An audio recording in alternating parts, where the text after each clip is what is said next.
നോറ ഈ ചിരിച്ചു തുള്ളി പോകുന്നത് വേറെ എങ്ങോട്ടും അല്ല കേട്ടോ, പോണ്ടിച്ചേരിയിലേക്കാണ്. അപ്പോൾ ഇന്നൊരു അവധി ദിവസമായിട്ട് പോണ്ടിച്ചേരിയിലേക്ക് ഒന്ന് പോയി കറങ്ങി വരാമെന്ന് വിചാരിച്ച്. ഇന്നത്തെ ഒരു മെയിൻ പരിപാടി എന്ന് പറയുന്നത് ബാർബിക്യൂ നേഷനിൽ പോകാന്നുള്ളതാണ് കേട്ടോ. അപ്പോൾ ഞങ്ങൾ 2:30 സീറ്റൊക്കെ ബുക്ക് ചെയ്തിട്ടുണ്ട്.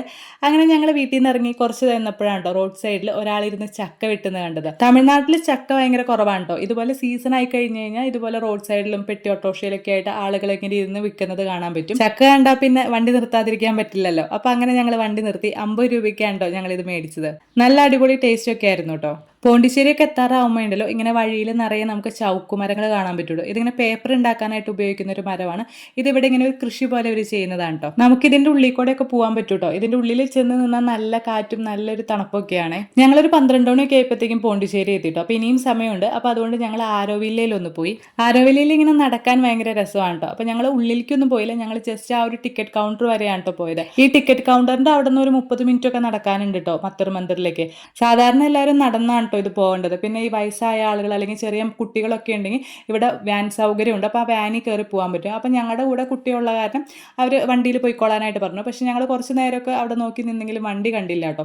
പിന്നെ അപ്പോഴത്തേക്കും നമുക്ക് സമയമായതുകൊണ്ട് പിന്നെ ഞങ്ങൾ അവിടെ നിന്ന് ഇറങ്ങി നേരെ ബാർബിക്യൂ നേഷനിലേക്ക് പോയി. രാവിലെ തുടങ്ങി ഭക്ഷണമൊന്നും കഴിക്കാതെ ഫുൾ പ്രിപ്പയർ ചെയ്തിട്ടാണ് കേട്ടോ ഞങ്ങൾ വന്നിരിക്കുന്നത്. അങ്ങനെ വന്നിരുന്നപ്പോൾ തന്നെ കത്തിക്കാനുള്ള അടുപ്പും സംഭവങ്ങളൊക്കെ വന്നു കേട്ടോ. ആദ്യം കുറച്ച് വെജിറ്റബിൾസും പരിപാടികളൊക്കെയാണ് അവർ കൊണ്ടുവച്ചത്. പിന്നെ നമുക്ക് അതിനൊന്നും താല്പര്യമില്ല എന്ന് പറഞ്ഞപ്പോൾ ഇവർ ചിക്കനും ഫിഷും പ്രോൺസും എല്ലാം കൊണ്ടുവന്നു കേട്ടോ. എല്ലാം ഭയങ്കര അടിപൊളി ടേസ്റ്റ് ആയിരുന്നു. ഇവരുടെ സ്പെഷ്യൽ ആയിട്ടുള്ള കുറച്ച് സാധനങ്ങളും ഉണ്ടായിരുന്നു കേട്ടോ. അതും ഭയങ്കര അടിപൊളിയായിരുന്നു. ഇവരുടെ സ്റ്റാർട്ടേഴ്സ് ഒക്കെ ഭയങ്കര അടിപൊളിയായിരുന്നു കേട്ടോ. പക്ഷേ എനിക്ക് ഇവരുടെ മെയിൻ കോഴ്സ് അത്ര ഇഷ്ടപ്പെട്ടില്ല കേട്ടോ. എല്ലാം ഉണ്ടായിരുന്നു, ഈ പറഞ്ഞ ബിരിയാണിയും ചോറും ഫ്രൈഡ് റൈസ് അങ്ങനെയുള്ള എല്ലാ ഓപ്ഷൻസും ഉണ്ടായിരുന്നു. പക്ഷേ ഇതിൻ്റെ ടേസ്റ്റ് എനിക്ക് അത്ര ഇഷ്ടമായില്ല കേട്ടോ. പോണ്ടിച്ചേരി ആയതുകൊണ്ടായിരിക്കും ചിലപ്പോൾ നമ്മുടെ എന്നൊക്കെ ഡിഫറെൻ്റ് ആയിട്ടുള്ള ഒരു ടേസ്റ്റ് ആണല്ലോ, അതുകൊണ്ടാണോ എന്നറിയില്ല. ടേസ്റ്റ് എനിക്ക് അത്ര സുഖമായിട്ട് തോന്നിയില്ല കേട്ടോ. പിന്നെ ഫ്രൂട്ട്സും വെജിറ്റബിൾസും സാലഡ്സും ഒക്കെ ആയിട്ട് നിറയെ സാധനങ്ങൾ ഉണ്ടായിരുന്നു കേട്ടോ. ഞങ്ങൾ പിന്നെ കുറച്ചധികം നേരമൊക്കെ അങ്ങനെ ഇരുന്ന് കുറച്ച് നേരം റെസ്റ്റ് ഒക്കെ എടുത്ത് പയ്യൊക്കെയാണ് കേട്ടോ ഭക്ഷണം കഴിച്ചത്. ഇവിടെ ഒരാൾക്ക് 1000 രൂപയാണ് കേട്ടോ. 1000 രൂപയ്ക്ക് അൺലിമിറ്റഡ് ആയിട്ടുള്ള ഫുഡ് കഴിക്കാം. 1000 രൂപയ്ക്ക് ഇത് ലാഭമാണോ എന്ന് ചോദിച്ചു കഴിഞ്ഞാൽ ഇവിടുത്തെ മെയിൻ കോഴ്സ് അത്ര സുഖമാവാത്തത് കൊണ്ട് എനിക്കിത് ലാഭമാണോ നഷ്ടമാണോ എന്നൊന്നും മനസ്സിലാവുന്നില്ല കേട്ടോ. പിന്നെ ഇവിടെ ചാട്സിൻ്റെ ഒരു സെക്ഷൻ ഉണ്ടായിരുന്നു കേട്ടോ. അവിടെ പാനിപ്പൂരിയും സംഭവങ്ങളൊക്കെ ഉണ്ടായിരുന്നു. പിന്നെ ഇവരുടെ ഐസ്ക്രീമിൻ്റെ സെക്ഷൻ ഭയങ്കര അടിപൊളിയായിരുന്നു കേട്ടോ. അതായത് ഇവിടെ ഐസ്ക്രീമും അതുപോലെ തന്നെ ഇത് ഡെക്കറേറ്റ് ചെയ്യാൻ വേണ്ടിയിട്ടുള്ള സംഭവങ്ങൾ, ഫ്രൂട്ട്സ് കട്ട് ചെയ്തത്, അതുപോലെ ഇതിൻ്റെ സിറപ്പ്, ഇതെല്ലാം വെച്ചിട്ടുണ്ട് കേട്ടോ. ഇതൊക്കെ നമുക്ക് തന്നെ മിക്സ് ചെയ്ത് കഴിക്കാം. അതുകൊണ്ട് കുട്ടികൾക്കൊക്കെ ഭയങ്കര ഇഷ്ടപ്പെടുന്ന ഒരു സെക്ഷൻ ആയിരുന്നേ. അങ്ങനെ ഐസ്ക്രീമൊക്കെ കഴിച്ച് പരിപാടിയൊക്കെ കഴിഞ്ഞ് കഴിഞ്ഞപ്പോഴത്തേക്കും ഞങ്ങൾക്കൊരു സംശയം, 1000 രൂപയ്ക്കുള്ളത് കഴിച്ചോ ഇല്ലയോ എന്നുള്ളത്. നമുക്ക് അങ്ങനെയാണല്ലോ, 1000 രൂപയ്ക്ക് കൊടുത്തു കഴിഞ്ഞാൽ 2000 രൂപയുടെ സാധനങ്ങളും കഴിക്കണം എന്നാണല്ലോ നമ്മൾ വിചാരിക്കുന്നത്. അങ്ങനെ ബാർബിക്യൂ നേഷനിൽ നിന്ന് ഇറങ്ങി കഴിഞ്ഞപ്പോൾ ഉണ്ടല്ലോ ഇതിൻ്റെ തൊട്ടടുത്തായിട്ട് തന്നെ ഒരു സൺഡേ സ്ട്രീറ്റ് ഉണ്ടായിരുന്നു കേട്ടോ.